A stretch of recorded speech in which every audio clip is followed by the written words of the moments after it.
All right. We're going to get this right. It's I, David Meltzer. Welcome to Friday training, my favorite time of week. This week's topic is setbacks to setups. And I'm going to help you work through how we can make every single setback in your life a setup for something bigger, brighter, and greater for you in this expansive universe. Remember, fill out the Q&A. We got plenty of time for Q&A for everyone here. Fill it out down there. Please. If you want the exercise guide to this training, it's free. Just email me, david@dmeltzer.com, or text me, join our community, 949-298-2905. Also, feel free to ask for my free book. I'll give you my book for free as well. These trainings are free. If you have any questions, let's put them in the Q&A section. We'll get right to it. All right, setbacks to setups. The first step of understanding why everything is a set up, not a setback, is if we know our what.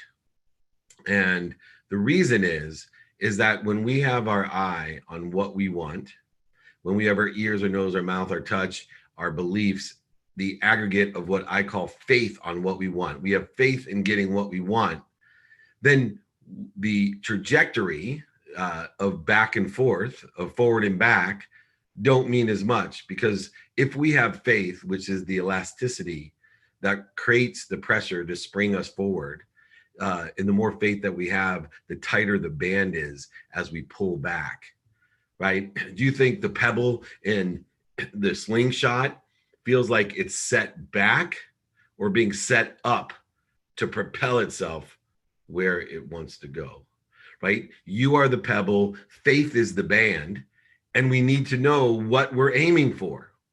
And if we know what we're aiming for, we can get more and more excited, right? And have more and more faith, which only strengthens the band, which will propel us farther. Not only will it propel us farther, but remember, the universe is expanding in front of us.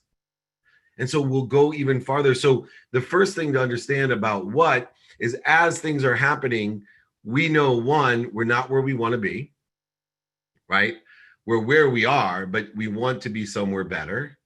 And we're going to angle towards somewhere better, that what, and know and have faith. And the more faith that we have, that we're going to be in a position even better than that, will determine the elasticity, the strength of that band in order to propel us at what? An accelerated speed in the right trajectory towards what we want. And so how do we do that? Once again, we start and take inventory of our own values. We take inventory of our values to figure out that what, and we know that we need to know the what consciously of what we're going to think, say, and do. We need to know the what subconsciously of what our beliefs are telling us. And we also have to know our unconscious competencies, that quantum understanding that's been handed down, not only from great-grandparents, grandparents, to parents, to us, but from even past lives to us, of what our potential is, what trajectory we should be set forth upon.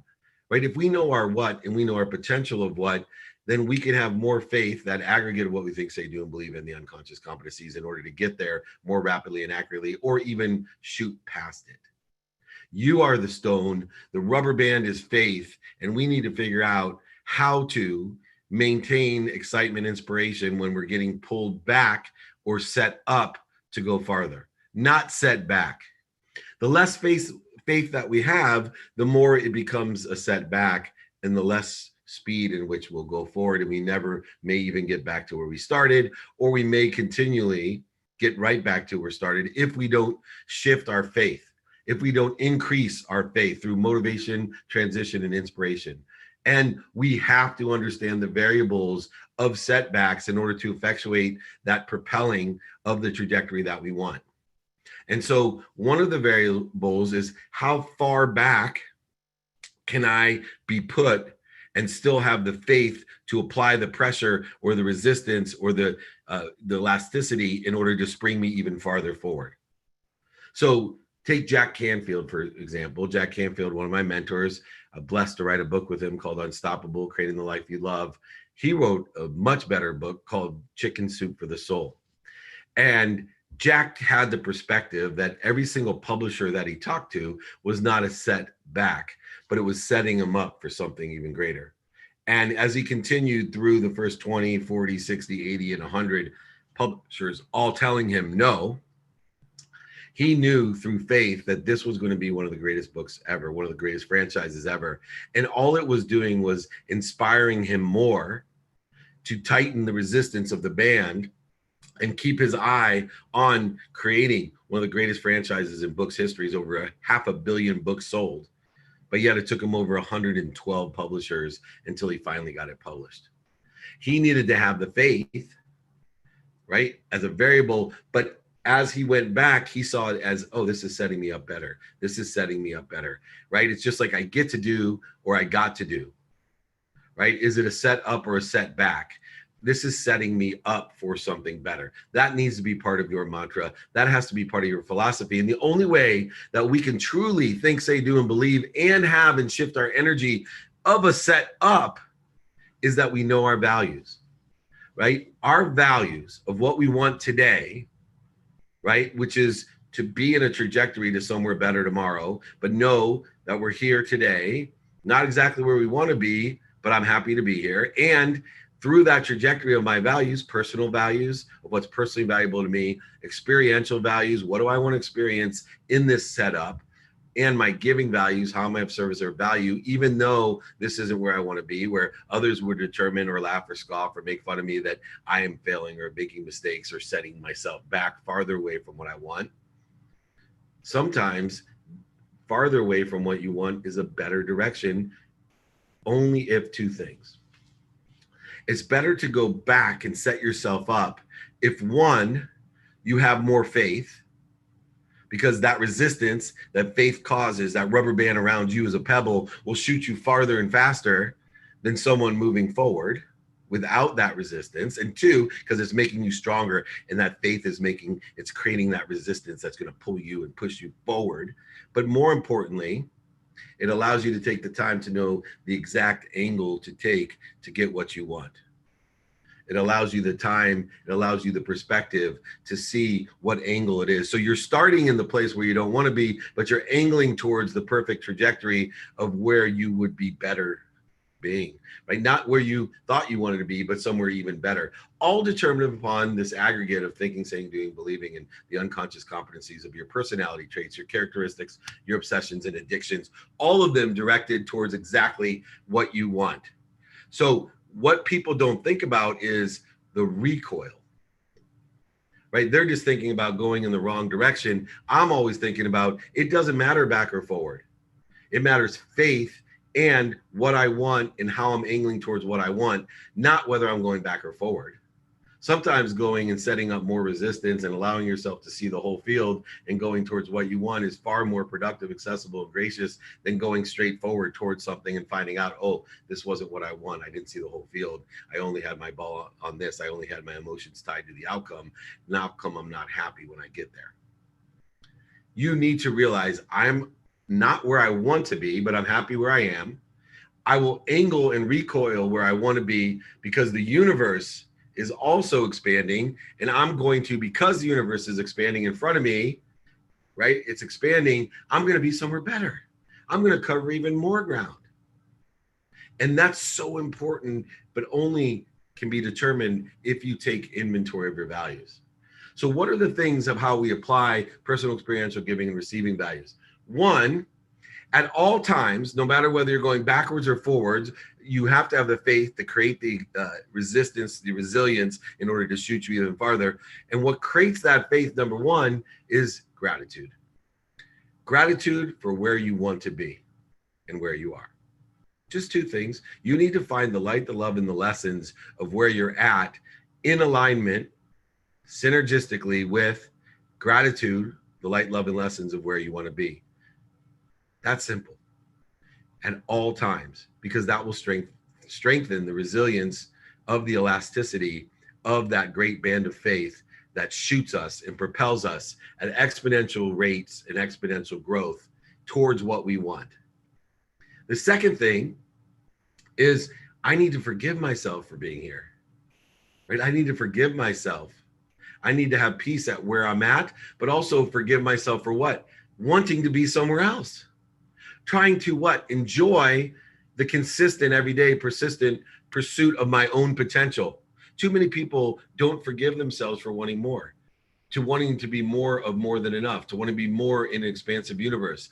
They feel like they're not worthy. They feel like they're an imposter. They feel like they have to create shortages, voids, and obstacles, self-sabotage if they want something better. And you don't have to. You can forgive yourself for wanting more. You can be at peace with what you want and be grateful for it as well. You need to be grateful for where you are and where you want to be. You need to be forgiving where you are and for where you want to be. And of course, most importantly, to take control of your trajectory, take control of where you want to go and where you are. You must be accountable. You must ask yourself, what did I do to get here, forward or back? What did I do to get here? And the way that we find the clarity, balance, and focus of where we want to shoot ourselves, what trajectory we want to give ourselves, we need to be accountable. We need to be accountable. We need to be accountable saying, what did I do to get myself right here? And where am I going to go? What lessons am I supposed to learn in order to get where I want to go or even past there? So how do we do that? Well, it's a 3-step process of number 1, we need to be motivated. And the reason we need to be motivated is if we want to be somewhere and we find out that we're not going in the right direction, we have made a miscalculation, we didn't know what we didn't know, we didn't ask for help, we created interference, void, shortages, obstacles, we need motivation, right? We need motivation to be grateful, forgiving, and accountable. We need motivation to get back up, to get started again. We need motivation in order to do that. And so knowing that we start with motivation, we need to have the tools in place to motivate us when what others perceive as a setback, to transform it through our perception of gratitude, accountability, and forgiveness to make it a set up. To allow yourself, as much as you're going back, to feel so grateful and excited that you're going to have more power, more resilience and elasticity, and be able to see the whole field of all the different options of where you want to go and who you want to throw the ball to. Right? We want to be able to do that. And the only way that we do that is we start with motivation, knowing that that's going to get us up, get us back up, get us started, get us restarted. Now, what do we use to transition as the energy rolls out of motivation? Right? Everyone gets excited at the beginning. Everybody gets excited at the end. But how do we transition to be inspired, which will get you there, inspiration, in spirit, enthusiasm, connected to, without the interferences, void, shortages, corrosions, to that great, powerful source of elasticity, faith? How do we get there? How do we transition that? We have to utilize the habit machine.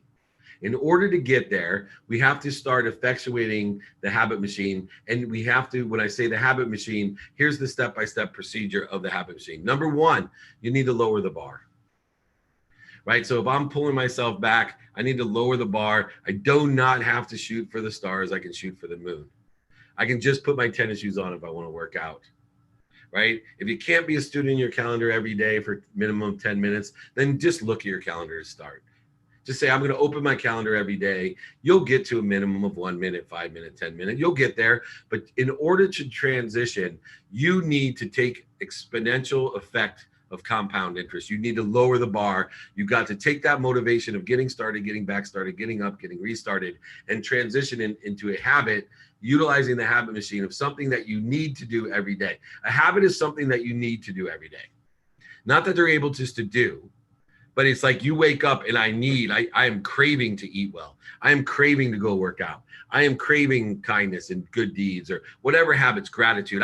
Oh my God, if you miss saying thank you, oh my God, I miss Tracy, I miss doing, then you know you have a habit. And the only way to get there is to transition by utilizing the systematic approach of lowering the bar, getting yourself in the motive of doing things every single day and allowing them to accelerate and grow.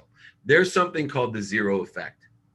And the zero effect is what creates the clog or the interference in the habit machine. So what happens is that we start to do something, and every day we get exponential compound interest. We get extra results. So day one, you get X to the first power. Second day you do it, you get X to the second power. Third day you do it, you get X to the fourth power, and so on. Now what happens is if you miss a day, before this is something you need to do, before it's part of inspiration, without any interference, shortages, voids, and obstacles, when it's just clearly connected to this great flow that comes through you to others, if you zero yourself out, remember X to the zero, one day of not doing it is one, right back to the beginning. X to the zero is one. You're right back to the beginning. I see this in dieting all the time. People will diet 31 days and they will zero themselves out 2 or 3 times during the month. So basically almost the entire month for every meals, they've followed a strict diet. They have utilized the habit machine, but yet again, all it takes is one burger, one sundae, one candy bar, and you get X to the zero power. So after 16 days, you're back to day one. After 21 days, day one. So at the end of the month, you only get a minimum, if any, result because you're back to one. If you would have stuck to it at a lower bar and just said, you know what, I'm going to eat 1/8 less, and then it moves to 1/4 less, and maybe by the end of the month you're at 1/2 left, you're going to get exponential results because of motivation, transition, and inspiration. Understanding the difference is so important, especially when we consider things as setting it up. Considering things as a setup instead of a setback is just like saying I get to do something, I don't got to do it, right? I don't have to do anything. I get to do this. You need gratitude, forgiveness, and accountability in order to find that light, that love, and that lesson in everything. In order to see that you get to do everything is just like getting to see that this is a setup for something better. I'm not where I want to be, but I'm happy where I am because it's setting me up to get where I want to be or even somewhere better because the universe is expanding in front of me. And so how do we do that?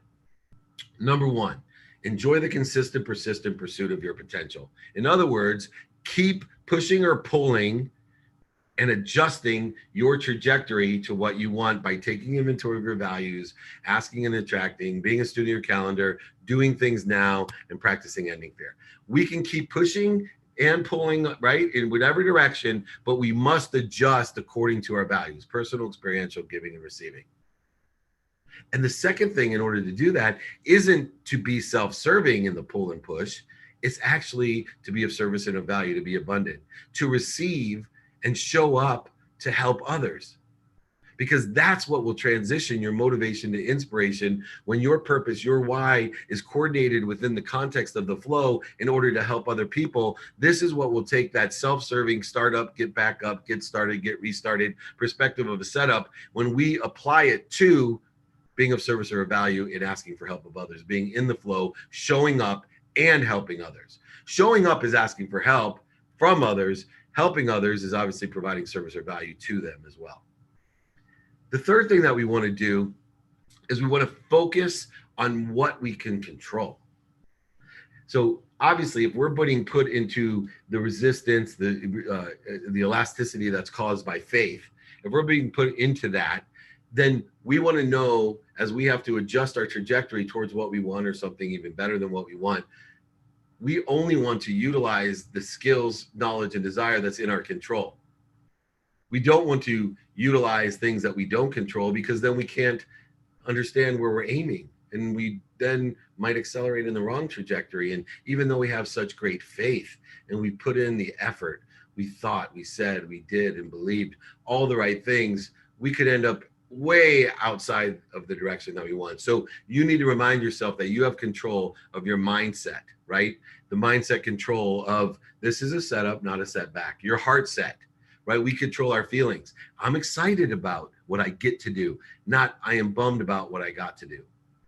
And we use the control of what we think, say, do, or believe, the inputs that we have in order to accelerate and exponentially do that using the habit machine, the X to the first, second, third, fourth, without zeroing ourselves out, without taking ourselves back to number one. We want to make sure that we do that.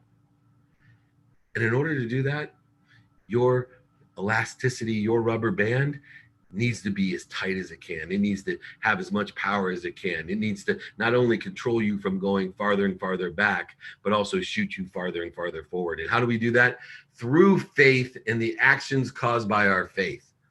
And faith is simply the aggregate of what we think, say, do, and believe, and understanding our unconscious competency, our potential of what are our personality traits, what are our own characteristics, what are our obsessions and our addictions, and how can we align them, make them synergistic or supplementary to the trajectory in which I think I want to go, knowing that I'm not where I want to be, but I'm happy where I am. But I also know that I'm going to angle towards what I want and end up somewhere better. Fifth, you need to surround yourself with the right people and the right ideas. You need to be able to surround yourself with that aggregate of what you want to be. You need to find people who are going to help pull you back so you shoot farther, help you aim, allow yourselves to control more by allowing yourself to have others around you that have more control. Allow yourself to surround yourself with those others who will encourage you, who not only motivate you, but will allow you to transition your motivation into inspiration, will allow you when you just don't have anything left to say, you can do it. Come on, one more rep, whatever it is. You need to find people who are in line with the energy and emotion that you have, not deterring from it, separate from it, inferior, superior from it. We are all one, and you want to be around those people who best signify where you want to be or those that can help you get there. Number 6, very important. You can handle more than you think. Stop limiting yourself. As that faithful rubber band pulls you back, the little pebble, towards what you want, don't stop from pulling you back. Don't stop from aiming in the right trajectory. Don't stop believing and saying and thinking and doing and all the other things that are available to aggregate that faith. Don't stop. Don't limit yourself and say, I'm not going to make it all the way there. I'll just settle for here. Look, you cannot out-ask the universe. You cannot out-ask anybody. You need to believe beyond belief. Nothing extraordinary happens without extra. Only ordinary happens, and only ordinary people give you ordinary things and believe ordinary things for you. Meaning, just because somebody wants something for you doesn't mean it's extraordinary. You determine what's extraordinary. You determine your limitations. Only you. The universe is infinity. It's abundant. It's forever. The universe is there. You can't out-ask it. You can't even fathom how big it is, let alone how far you can go. So work on figuring out how far you can go and how big it is by having faith, by literally handling and telling yourself, I can handle so much more. In other words, do not live with a why me attitude. Do not live with a try me attitude. Live with a why me attitude. I'm going to get that wrong. I'm going to say it one more time. Don't live with a why me attitude. Live with a try me attitude. I can handle more than I think. I am not going to limit myself. I am an abundant, expanding being in this unbelievable universe. The 7th one is my favorite, right? You need to have the common denominator that all successful millionaires, billionaires, entrepreneurs, athletes, celebrities, entertainers, all those people that I meet, all those people that you find on my playbook, all those people there have one thing in common. You must be what you can be. Do not make failure an option. Make every single setback a setup. You have to, you have to switch these things in your mind. There's no more why me. There's only try me. There's no more I got to do something. There's only I get to do something. And there's definitely no more setbacks in your life. Only setups with the full vision of the field, the elasticity of faith that's going to project you into the expansive universe exactly on target of not only where you want to be to where somewhere better with that faith. When you recoil, you will recoil to a farther, further, better, and brighter place using gratitude, empathy, accountability, and inspiration. And finally, when you do that, it will give you confidence, control. It will give you clarity in what you're doing. It'll allow you to stay balanced as they pull you back and shoot you forward. And it will allow you to stay focused on the target at hand, not only focused to where you want to be, but beyond it, because the universe is that expansive and so are you. You want to create compound interest in your life. You want to shift your perspective. No more try me. No more. No more why me. No more why me. No more gotcha. And finally, no more setbacks. There's only try me. I get to do. and the compound interest of acceleration and growth that's caused by faith, the aggregate of what we think, say, do, and believe, and the unconscious competencies that we have. Every time I feel I'm moving backwards, I know it's just setting me up to go even farther in the trajectory that I want to go, allowing me to see the whole field, allowing me to be where I want to be and happy with it, but know that I'm not where I want to be, and angle towards where I want to be so I can go beyond it. Turn every setback into a setup, utilizing all of these different ways. Please, let's add some Q&A in here. I look forward to answering these. Reach out if you want my book, the exercises, all for free. 949-298-2905, david@dmeltzer.com. All right, let's start with the questions, get right to it. How to deal with triggers when they arise. Figure out your beliefs that make you feel that way. So awareness is very key. Right? So a trigger is something that creates an acceleration in the wrong direction. It creates you to be on the wrong trajectory. A trigger is something that puts you into ego-based consciousness. And we need to practice identifying those triggers. You need to practice identifying those triggers. In order to do that, you need to set a baseline every day. You need to wake up in the morning and set a baseline and say, this is good. This is where I want a high frequency, a baseline for my day. And when I feel that I'm not happy like I am now, right? Because remember, you only get one action in the day. Everything else is a reaction to your first action. So my reaction to the first action has to be to equal to or greater than the frequency that I took my first action in. Therefore, I meditate in the morning, very first thing, to find my highest frequency, to find my highest action of the day in order to propel past that, to have the resilience and faith to propel past that. In order to do that, I have to identify each time that I'm not on target, each time that I feel not at that baseline or that trajectory, I need to identify what those triggers are. For me, in the ego-based consciousness, it's the need to be right, the need to be offended, the need to be separate, the need to be inferior, the need to be superior, the need to be guilty, angry, anxious, frustrated, all of those different needs. I keep on practicing and identifying those. And sometimes it takes me a year in the past. Sometimes it would take me months, sometimes weeks, sometimes days, sometimes hours, then minutes. And now I'm practicing. It takes moments to realize, gosh, I'm off of my baseline. I'm not in the highest trajectory, the highest frequency. I am in the wrong trajectory. I'm creating interference, voids, and shortages for myself. And then you can figure out how those beliefs make you feel that way by simply asking, why do I feel this way? Why am I so angry? Oh, I'm not angry. I'm scared. Oh, I'm not guilty. I'm worthy. Oh, I'm not resentful. They don't owe me anything. They're just defining themselves. I'm not offended. They're defining themselves. My time is only equal to my own time, not to their time. I am not separate.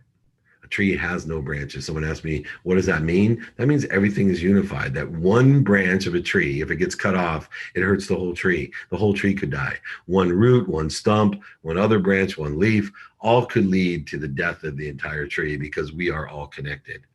And we see that with the pandemic. We are all connected. I'm fighting the pandemic with the greatest virus of all time, happiness. The one that can be spread simply by witnessing my trainings every Friday. The one that can be spread by giving a hug to your family member, or smiling or waving or doing something positive. The one that strengthens you mentally, physically, emotionally, spiritually, and financially. The one that will even strengthen your immune system or protect you against any type of virus that is attacking our tree of humanity, our tree of life. You get my free book, just email me, david@dmeltzer.com. Elizabeth, I see that there. Please, david@dmeltzer.com. Reach out if you want my guide for free, my book for free. Whew. Also, next week's training, we're going to get to the next question, is BYOQ. Next week, bring your own questions. The whole time will just be questions. Everybody join me. And also, the next week is our pitch competition. The pitch competition being picked up for TV as well. So please go to david@dmeltzer.com or text me 949-298-2905 to submit and apply for training, for pitch competition. david@dmeltzer.com. Thank you. All right. Hi, Mr. Meltzer. This is my first training session. I appreciate this opportunity. My question is, as a new entrepreneur in business, I'm feeling stuck at the early stages. I'm not getting responses from my ideal client and feel like I'm spinning my wheels. What advice do you have to break through this? Thank you. First of all, segment it. Segment it out. Take a study of how long is it going to take me to get my first 2 clients to tell 2 other people to be clients of mine. Once you have that formula, you have the first segment, and then your goal of that first segment is to double it again in less time. So I start, maybe it takes me a year to get 2 clients, and they get me 2 clients. I now have 4 clients. It may take me 11 months to get those 4 clients to give me another 4 clients. May seem like a long time, but in 20 segments, you'll have 2 million clients getting you 2 million clients. You have to detach your emotions from the incremental growth that you're feeling right now, which calls it, an incremental growth in a business is called stuck. Just so everybody gets that clear. If you're incrementally growing in your business, it's beyond your perception, meaning you don't see it. It's beyond your bank account, so you don't feel it. It's beyond your memory, so you don't remember it. But that is exactly what's happening. You are where you want to be. Stuck is where you want to be. Because if you didn't feel stuck, that means you're not growing. That means you're not growing. And so, looking at that, you're not growing if you don't feel stuck. So feel stuck, stick to it, get better at what you're doing, whatever it takes to get those first 2 clients, to get 2 clients, make it faster and make it better. And when you stick to that, it will exponentially go. You have to have a rage of persistence and consistency, but a Buddha allowance for it to happen in the right way at the perfect time. And you can do that. So please stick to it. Remember, 99% of the people quit before they're 25% of the way there. Another 99% of the 1% quit before they're 50% there. If you feel stuck, get stuck more. Keep on accelerating and growing. Your first time through this, the key to staying in business is to stay in business. Make money, help people, have fun. I'm having trouble convincing myself that my recent setbacks are positive. That's because you're not looking at the trajectory in the whole field. You're not angling towards what you want or something better, and you probably have limited faith. So let's go back to the aggregate and start thinking, saying, doing, and believing all the right things, making sure that your unconscious competencies, all of your addictions, and all of your different personality traits are aligned with gratitude and finding the light, the love, and the lessons in what you're doing, forgiving yourself when you're not there and when you're not where you want to be, taking accountability for you are by asking yourself, what did I do to put myself into this, what I'm calling a setback? I call it a set up. And 2, what am I supposed to learn from it, which will strengthen the resilience of the band that will shoot us even farther. Perfect there. Next, how to help others see their setbacks as setups. Now remember, whenever we're trying to get someone else to see what we want to see, in other words, whenever we're getting someone else to change the way their mindset, heart set, or actions are, that it takes more energy to change one person's mindset, heart set, or actions that have closed their mindset, heart set, or actions than it does to change 1,000 people who have an open heart set, mindset, and are open to adjustment. So the first step in how to help others see their setbacks as a setup is to see if they're open or they're not. If they're not, don't waste your time. Allow them to far away or fire them. Allow and just to understand why they're so closed-minded, and pray for their happiness and understanding that they'll open their mind. So the very first step that will save you more time, resources, and money than anything else is to make a determination if someone has an open or closed mindset, heart set, or action. If they have a closed one, you run away or pray for their happiness. If they're open, then move forward and ask them what they're doing today, what they like about it, what they don't like about it, and make suggestions. Would it help you if blank, blank, blank? Let me go through that one more time, as it's very pragmatic and systematic in the way that you do this. When we are trying to help somebody else understand, change the way they think, say, do, or believe them something, if we are looking at even to change their personality traits, characteristics, obsessions, and addictions, the first step before you waste any time is to see whether or not they have an open mindset, heart set, and action. If they don't, all you can do is pray for their happiness and try to understand them. If they do, then you ask them, what are you doing today? What do you like about it? What don't you like about it? And give them a suggestion. Would it help you if, whatever it is, to help them? All right. That's a very pragmatic, statistically successful way of helping people. Okay. Next. Sorry. I've been trying to sell my art through Instagram. I pay for ads. I interact with followers, people who like my work and inquire, but I haven't been able to sell yet because I feel the price puts them off. But my art has a great value and I find it difficult to sell for any less. What do you advise? Well, just because you see value doesn't mean that it's articulated correctly, right? 5 reasons that people will buy your art. 1, your credibility as an artist. 2, the emotional attachment they have to your art. 3, have you articulated the quantitative reasons that it's worth what it's worth? 4, have you articulated the quantitative impact that it'll have on their lives?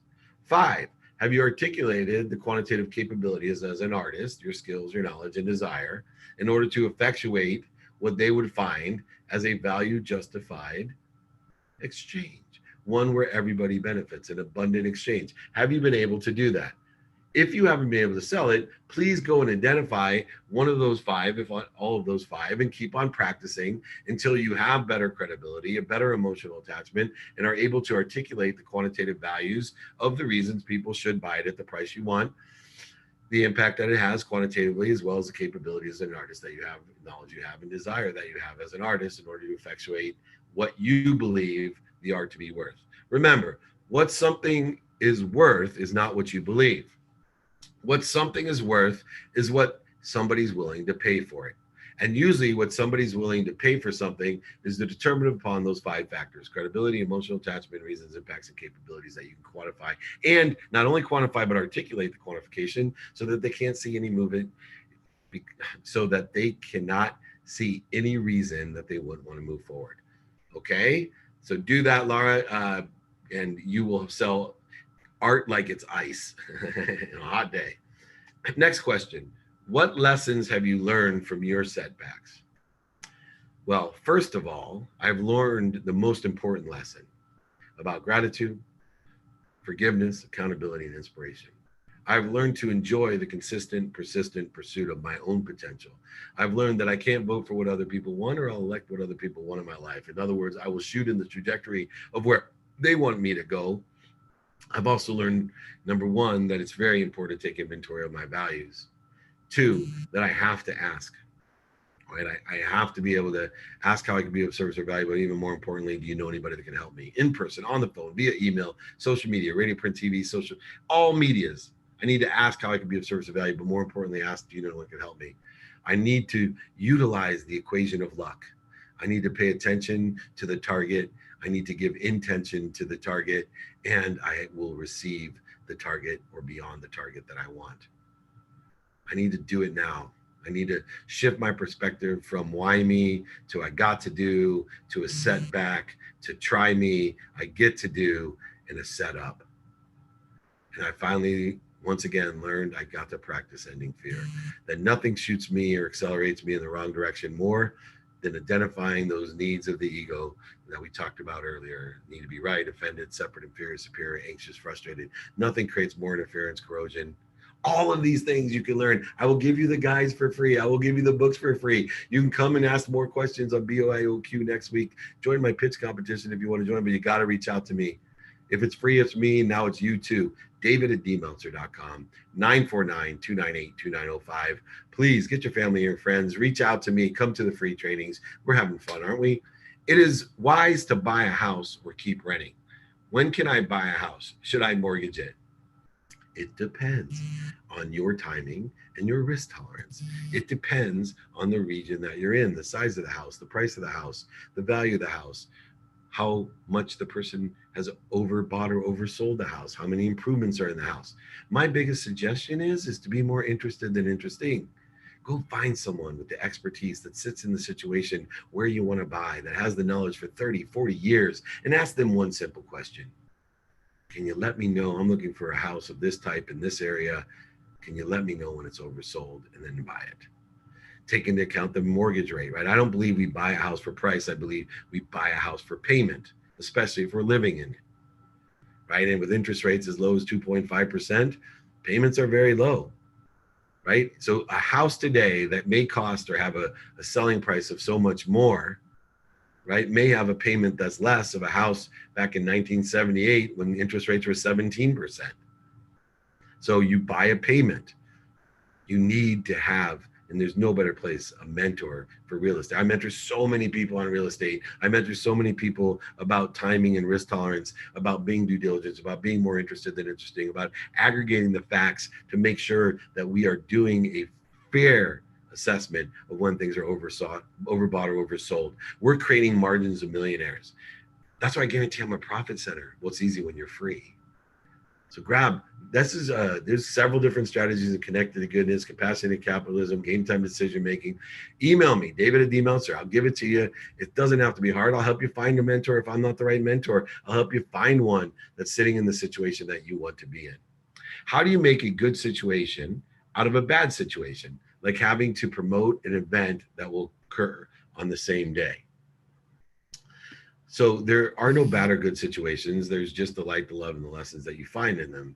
All pain is just an indicator that you have a lesson to learn about both of these events. That you have a lesson to learn is the light, the love, and the lesson of what pain is indicating, that you can get to a better place, a better situation, so that maybe you don't book two things at once or don't make the same situation worse or better. Remember, you're defining what you see. Forgiveness by itself is a means by which we can unwind that perception that you had of good and bad situations.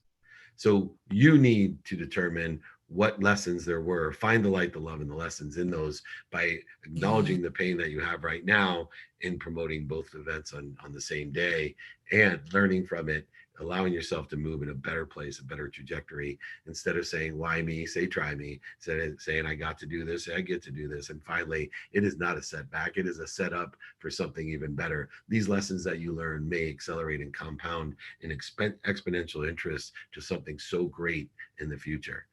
So change the way you look at things, the things you look at change, as my boy Wayne Dyer has taught me. How to come back quickly from a huge emotional low. First of all, let's learn the lessons. We should not have huge emotional lows, and we should not have huge emotional highs. We should have a baseline every day and get into the practice, the habit machine of finding that baseline, of plateauing and growing every single day with little blips up and little blips down, by defining neutrality and peace and center, by having gratitude, forgiveness, accountability, and inspiration. The more energy that we can utilize towards the trajectory of productivity, accessibility, and gratitude, the more that we can use that energy to harness and come through us with appreciation, meaning we are going to appreciate, add value to everything we receive. No longer am I going to give to receive. I am living in a world where I receive so I can give. I'm more passionate, profitable, and purposeful about receiving because I know it's coming through me with the highest intention to give to others. And I forgive myself when I make the mistakes that do. What was your biggest setback that turned into a huge blessing? I think for me, a financial setback of losing everything. I lost over $100 million on paper. I lost a golf course and a ski mountain and houses and cars and motorhomes and boats and everything that I owned. There was moving vans pulling stuff out of my house. I went from everything that I wanted to buy I could have to living in a rented house with rented furniture, 3 daughters under 10, and a pregnant wife with my 4th child. And I learned and experienced the greatest thing, because these things that I'm living, I learned that I had faith. That's all. I learned that there are no setbacks. When I lost everything and got back to ground zero, all the things that I thought were important, money that bought happiness and love, I learned that it was important, and I had great talent and skills in attracting it and still do, but no longer was money going to buy me happiness and love. It was just going to allow me to shop. No longer would I shop for the things I didn't need to impress people I didn't like. I was going to shop for things that were aligned with my values, to be of service and value of others. I was going to shop for the right things, and happiness kept coming. What did I learn from the greatest setback in my life? The hugest blessing was happiness.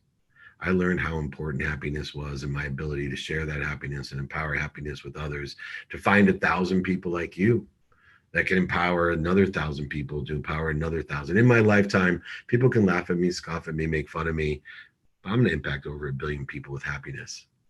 One person at a time, empowering one more person. All it takes is 1,000 people in my lifetime that I can empower to empower 1,000 people to empower 1,000 people. 1,000 people times 1,000 people is 1,000,000. 1,000,000 times 1,000 is 1,000,000,000. You can laugh, scoff, make fun of me, but I don't want what you want from me. I'm not going to vote for what you want: shortages, voids, and obstacles and doubt.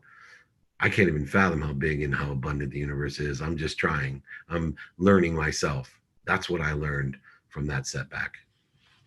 How to get back to a calm and centered mindset? Practice quieting your mind. Every time that you feel the accelerated emotions going up or down, get to center. Get to center. Stop, drop, and roll. Be a ferocious Buddha. When you feel that acceleration up or down, tell yourself to be ferocious and stop. Ask yourself, why am I feeling this way? And breathe. Get yourself to neutrality so that you can allow the flow of all that wonderful light, love, and lessons, all the wonderful power to flow through you to others. Like I said previously, a tree has no branches. One branch would never go to war against another branch to kill itself. We are unified. We are the tree of life. We are the tree of humanity. Let's not go to war against each other. Let's unify, be excited, and find the light, the love, and lessons through us for others. What if you have trouble trusting the universe? Practice trusting the universe. If you have trouble trusting the universe, then you need to have faith. You need to look at everything that you're thinking, saying, and doing that are creating that interference to trusting the universe. What has happened in my life, my parents, grandparents, or previous lives in order to effectuate this interference of the ego, this fear that I'm separate somehow, that I can't do it, that I am a why me person, that I am a got to do person, that I am a setback person. We need to do that, and we need to trust the universe. And the more that we practice, the more that we'll trust it. It's just like I had one of the Linda brothers, the High Wire Act and the Ringling Brothers Barney Bailey Circus. And the way that they trust the wire and the team is they start the formation on the ground, then they move it to 2 feet, then 4 feet, then 10 feet, then 20 feet, then 30 feet, then 100 feet. They build that trust. They practice that trust. And we can do the same thing in our relationships and our experiences, our activities we get paid for, activities we don't get paid for. Practice, practice, practice, trusting the universe, having faith, getting the resilience and the tension in that band to shoot us so much farther so that we get excited when we're propelling into a tight band backwards. We're getting geared up to go forward at such an accelerated rate. If our band is loose, we won't be excited as we pull us back because we're not going to go forward. Right? If it's a loose rubber band and they pull us back, it's not going to go anywhere. I'm not going to get excited. But that tension is going to make me really, oh my God, this is going to shoot me so far. I better be aiming correctly. How do you make a possible setup into reality? So the formula to make all possibilities, probabilities, and probabilities your reality is by utilizing, number one, your what. So the mathematical advantage of what, which is where this training started, is that when we don't know what we want and we have no passion or purpose or profitability, when we start thinking about what we want, the what is a mathematical advantage over nothingness. So in other words, once you know a what that you want, it becomes a possibility in your life, a true quantitative advantage over nothing. And if you get clarity, balance, and focus and take inventory of your values and become inspired by attaching what you want to a purpose, right? I want this because these are the reasons, impacts, and capabilities I have. You will take that possibility and increase its mathematical quantitative percentage to what? A probability. So now I went from nothing to possibility by knowing my what. I'm adding my why, and in probability is now created from possibility, a mathematical quantitative advantage. And then finally, when you have a probability, there's only one thing that stands in your way: you. All the interference, corrosion that you created between you and your potential of what? Between you and that great source of light, love, and lessons. Only you. So you need discipline, strategy, and awareness in order to effectuate the flow and appreciation through you, using gratitude, accountability, forgiveness, and inspiration. You need to use that to take your probability and make it your perspective, your try me perspective, your set up perspective, your get to do perspective is your reality. Possibilities to probabilities to perspective. That's what we do. That's how we make it your reality. How do we know if the people around us are right? How do we judge that? By the way they make us feel, by the results that we're getting in our life, by what you want, whether they sit in the situation that you want to be in, or they're supporting the situation, supplementary or synergistic to the situation you want to be in. If they are creating interferences, voids, and shortages, if they are bleeding you, cut it. If they are feeding you, feed it. There's so many simple rules in alignment and synergy and supplementation of what you want, but you need to know the what and see how aligned they are with the what. Knowing your values and their values, the alignment between those values and the encouragement and the flow between you two of how you feel. So simple, so difficult, as someone just commented. Absolutely. Uh, how I get motivated when things I used to perceive as setbacks occur because I know a greater breakthrough is imminent. Exactly. That's the idea of set up, right? That we're in a faithful coil and the recoil will put us in a better place. Even though we know we're not where we want to be, we're happy where we are, not where we want to be, angling towards where we want to be, and knowing we're going to get somewhere better. Unpack that and you'll get it. Can you expand on how to express gratitude for where we want to be? Yeah. Good question, by the way. Too bad it's anonymous. I'd love to know who asked that. Can you expand on how to express gratitude for where we want to be? So many times we don't feel worthy of where we want to be. We create self sabotage. That's what creates interferences, voids, and shortages. We feel guilty. We feel offended or resentful. We feel separate, inferior, superior because we want to be. We fearful. Right? When I was a kid, I'm afraid people laugh at me because I want to be a professional football player. And I needed to express my gratitude. I need, because the genius that I am, an expression of that genius, the light, the love, and the lessons I'm an expression of. And I need to be grateful that I'm the expression of that. And so to express gratitude for where I want to be is to find the light, the love, and the lessons when I feel like I'm being pushed away from it. Or, in other words, what I used to call a setback. Now, with the expression of gratitude, it's a setup to find the light, the love, and the lessons and why this is happening so that I'll go further and faster towards either what I want or even better. That's the expression of genius. I am an expression of genius. I am an expression of the source of love, light, and lessons. I am an expression of gratitude in itself. Therefore, I am worthy of everything I receive and everything that I will receive and want to receive, I am grateful for. Most people get in their own way and create resistance, voids, and shortages and don't feel they're worthy. Imposter syndrome, self-sabotage, drugs, alcohol, all types of terrible people and things around you are part of that manifestation and materialization of the inability to express gratitude for where I want to be. How do you make sure that your ego doesn't restrict your ability to learn from your mistakes and develop yourself? Well, it's going to. So acceptance is the first thing. You need to accept that your ego will restrict your ability to learn from your mistakes and develop yourself. And so once you accept the fact that the ego and ego-based consciousness is part of the continuum from conscious, subconscious, and unconscious thought, from a quantum memory, a frequency, a vibration, you will then, once that, you will then be able to apply gratitude, forgiveness, accountability, and inspiration and practice ending fear. You'll be able to be a ferocious Buddha where when you're accelerating in the wrong direction, when you're accelerating into the ego, you'll be able to stop as a ferocious person. As a Buddha, you'll be able to drop and breathe to the neutrality, to the higher frequency, to the center that you're at. And then once again, apply that ferociousness to move in the trajectory or to recoil in a quick, fast, firm passion of faith towards what you want or better. You can develop that, but you must be aware that the ego will always restrict your ability, and be aware of what those things are and understanding it and trying to get back to center, not in years, months, weeks, days, hours, but moments. And the faster you can get back and the faster you can be aware, the greater the recoil will be and the faster you'll get to where you want or farther and beyond where you want.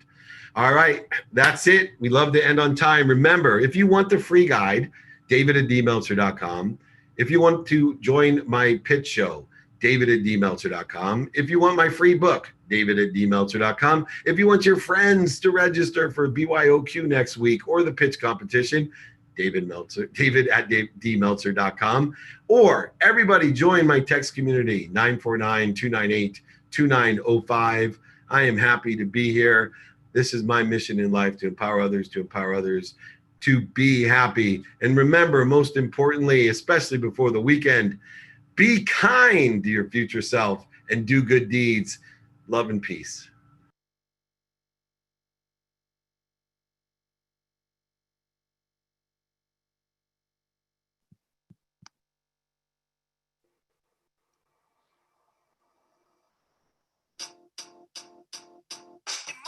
crazy what I'm about to say.